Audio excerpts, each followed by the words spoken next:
আগামীকাল 22 এপ্রিল শেষ হচ্ছে ইরান যুক্তরাষ্ট্রের মধ্যে চলমান 2 সপ্তাহের যুদ্ধবিরতি। এ সময়ের আগেই দুই পক্ষকে আলোচনার টেবিলে ফেরাতে সপ্তাহব্যাপী কূটনৈতিক প্রচেষ্টা চালায় পাকিস্তান। চূড়ান্ত হয় মঙ্গলবার ইসলামাবাদে হচ্ছে আলোচনা, কিন্তু তার আগে ইরানি জাহাজ জব্দের ঘটনাটিকে আত্মঘাতী বলছেন বিশ্লেষকরা। তবে কি আবারও সংঘাতের পথেই হাঁটছে দুই দেশ?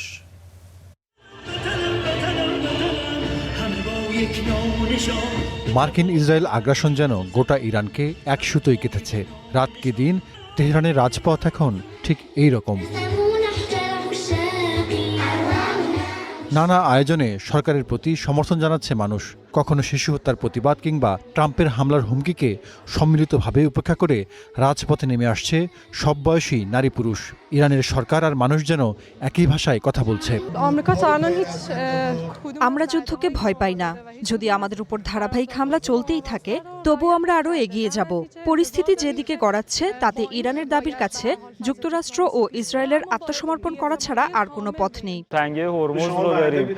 আমরা ট্রাম্পের সাথে শান্তিতে পৌঁছাতে পারবো তখনই যখন তাকে এমনভাবে আঘাত করা হবে যে সে বাধ্য হয়ে আত্মসমর্পণ করে, যেমন 2 সপ্তাহ আগেও বাধ্য হয়েছিল। ট্রাম্প খামখেয়ালি মানুষ। এক মুহূর্তেই তিনি হামলা করতে চান, আবার পরের মুহূর্তেই থেমে যান। তিনি হয়তো আবার শুরু করতে পারেন, কিন্তু তাকে 3-4 দিনের মধ্যে আত্মসমর্পণ করতে বাধ্য করা হবে।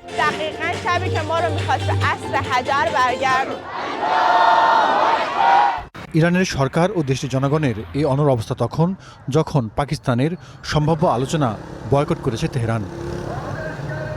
ওয়াশিংটনের কথিত নৌ অবরোধের জেরে ইরানি জাহাজ জব্দের ঘটনাটি আলোচনার শেষ সম্ভাবনাকেও ভেস্তে দিয়েছে। কূটনৈতিক উদ্যোগ চলমান থাকা অবস্থায় মার্কিন সেনা কমান্ডের এমন পদক্ষেপকে আত্মঘাতী বলেও মনে করছেন কেউ কেউ।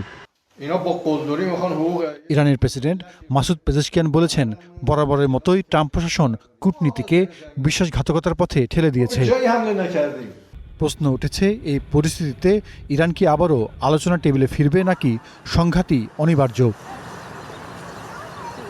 যুক্তরাষ্ট্রের মারমুখী আচরণ আলোচনার মাধ্যমে যুক্তিসঙ্গত ফল পাওয়ার সম্ভাবনাকে ভেস্তে দিতে পারে। এমন অবস্থায় ইরানের উপর আরোপিত নৌ অবরোধ স্থগিত করার পরই হয়তো ফের খুলতে পারে আলোচনার দুয়ার। জাহাদুর রহমান, স্টার নিউজ।